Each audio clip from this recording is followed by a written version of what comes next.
This equation will save your relationship.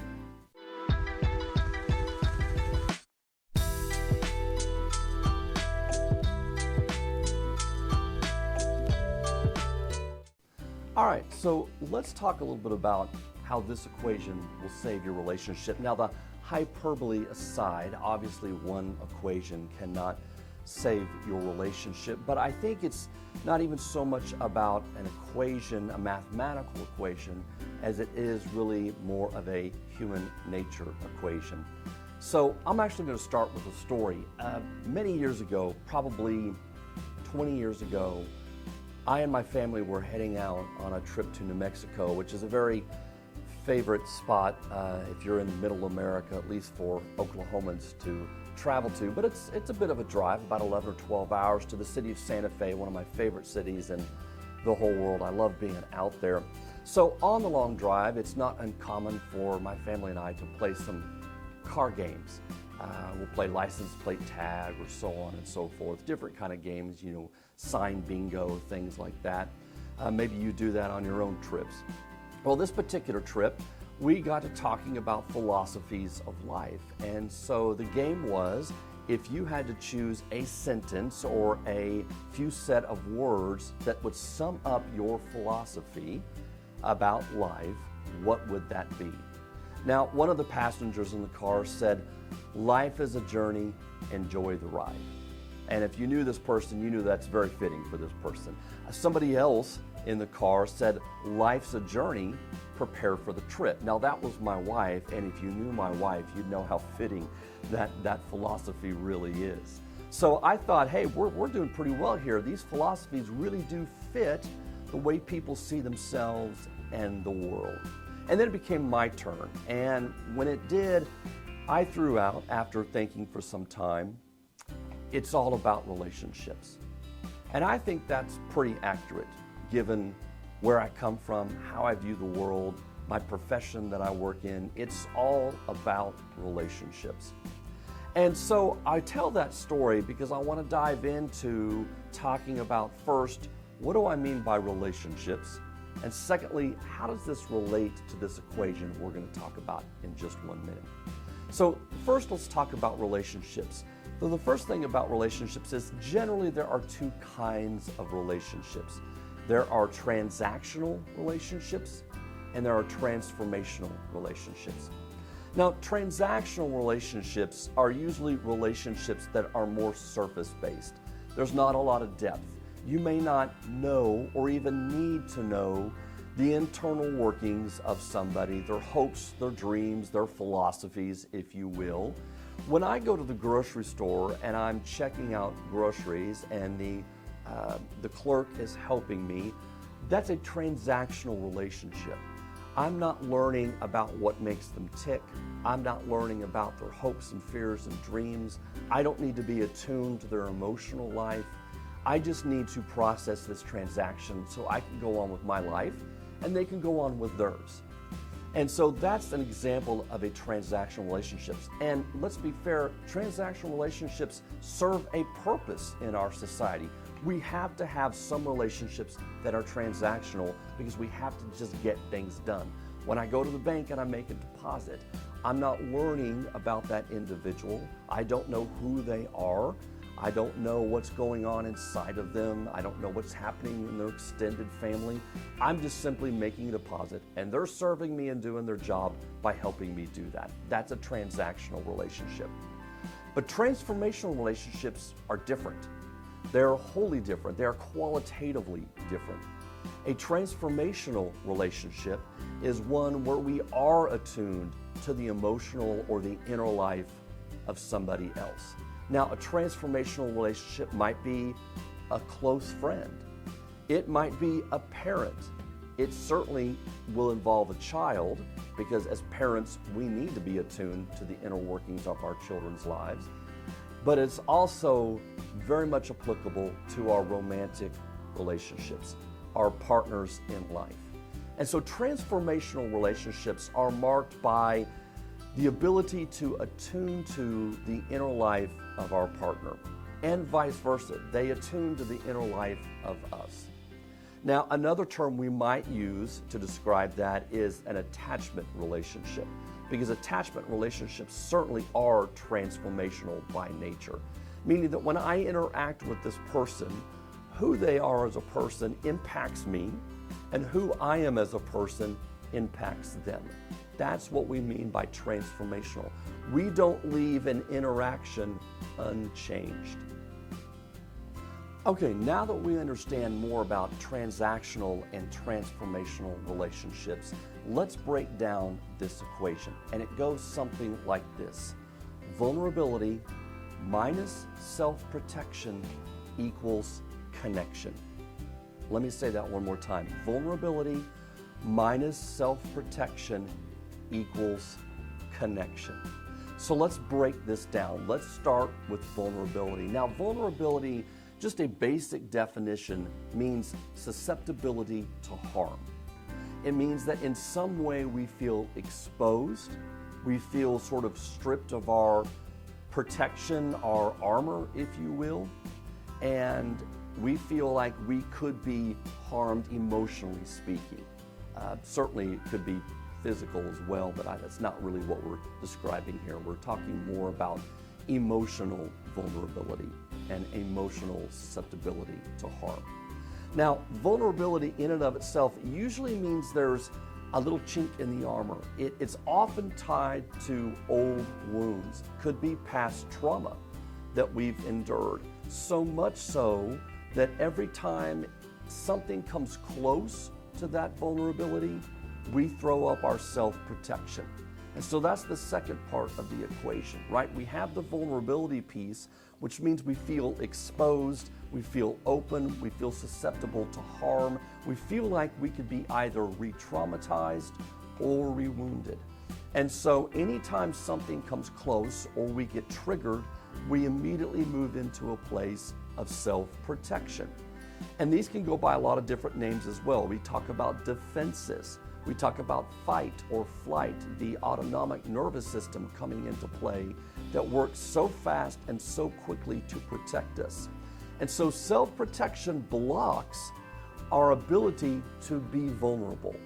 Now, I think what's important about this equation is that when I say vulnerability minus self-protection equals connection, what I'm really saying is that we can't really connect.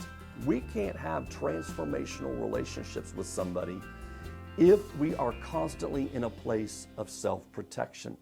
So when we substitute out self-protection, what we're left with is vulnerability equals connection. And that's really what creates transformational relationships. That's what creates partners being able to stay attached and securely connected.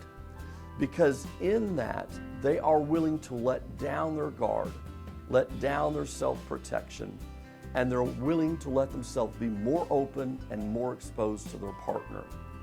Now, I can imagine you're sitting there watching this and you're saying, yeah, Tom, that's great, but when I do that, I get hurt. And the answer is yes.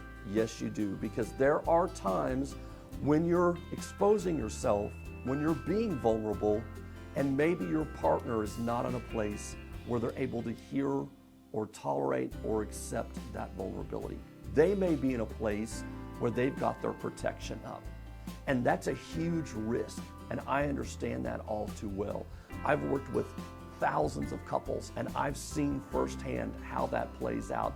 When I can help one partner get to a place where they move out of self-protection, sink more into their vulnerability, and then they turn and they take a risk and they say something to their partner, only to have their partner sort of fire a shot back because they are in a place of self-protection. So I understand all too well, and I feel for you very much how that might happen, where you say, you know what, I've tried that before.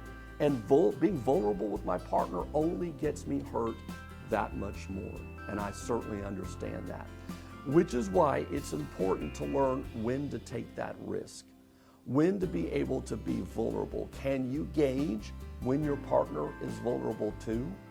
Can you gauge when your partner has moved out of a place of their protection and they're more in their vulnerability, if you can sense that in them, if you can sense that in your partner, then that is a clue for you to be able to then move into a place of your own vulnerability and be able to reach out and take a risk and make that connection. Because when you do, that is when you have the ability to impact each other all that much more. So let's review what we understand here. Vulnerability minus self-protection equals connection. Vulnerability is the place that we got to get to because it's the place that allows us to connect most with our partner. Vulnerability means we let down our guard, we take a risk and step out, and it means we're able to acknowledge and own more of our own needs, more of the things that are missing in the relationship. But we're communicating those not in a reactive way, not in a way that comes across as angry, because then our partner only sees the anger. They don't see the vulnerability, the hurt, the unmet needs underneath. So we have to be very careful to try to not lead with self-protection, to not lead with our defenses, but rather to be able to lead with that vulnerability. So that when we move self-protection out of the way, we're left with vulnerability, which gives us a much greater chance at deeper connection with our partner. Okay, let's circle back where we started with the story of this car ride. I think when I summed up my philosophy, at least at that point in time in my life, although I still think it's very much true, I do feel it's all about relationships. I feel it's all about transformational relationships. Relationships of some depth, relationships where we change and impact each other, obviously for the positive. We don't want negative change and negative impact, although I think that's bound to happen in the world we live in. We live in a very polarized society right now. And so when I talk about transformational relationships and I talk about how it's all about relationships, I'm talking about relationships of depth and of impact and of positive change. Attachment research shows that if you have one attachment figure in your life, that you are much, much more likely to be able to adapt and adjust and be well adjusted when you get older. It's much more likely that you're able to be more resilient, that you are able to adapt to adverse environments, and you are able to feel better self-esteem and be able to be more successful in a lot of different areas in your life. That's not the only factor, but that is one factor that is hugely important. Being connected, being in a transformational relationship with another person deeply impacts all areas of your life. And we know the cost of transactional relationships, which is loneliness. Transactional relationships don't allow you to be transformed by somebody else. They block that out. And you, with all your gifts, aren't able to make an impact on somebody else as well. And so deep loneliness sets in. It lowers self-esteem. It affects how you view the world. It affects yourself. It increases the risk for suicide ideation. It increases the risk for drug and alcohol addiction. Loneliness is toxic. And I believe we are living in a very lonely society. And I don't think social media has helped at all in that regard. So this equation, I think, is sort of the bedrock, the place at which we start when we want to have transformational relationships, when we want to make deep impacts on our team and colleagues at work, on our family at home, on our extended family that we gather with during holidays. Transformational relationships mean we show up and we strip away our protection and we make ourselves more known and more vulnerable so we can create a much deeper connection with those that we want to make an impact. And in turn, what automatically will happen is others will make an impact on us. They will provide us feedback. They will interact with us in ways that broaden who we are, that challenge us in some ways that we need to be challenged. And so being able to apply this equation, and I like it because it's very simple and very straightforward. You only have to think about three parts: vulnerability, self-protection, or the connection piece. Am I connecting to this other person? And by connecting, I mean, am I getting to the essence of who they are? Am I understanding something below the surface of who they are? And am I revealing things below the surface about myself? And so we understand the vulnerability piece. We understand the self-protection, which is all about safety. Self-protection is all about keeping us feeling safe.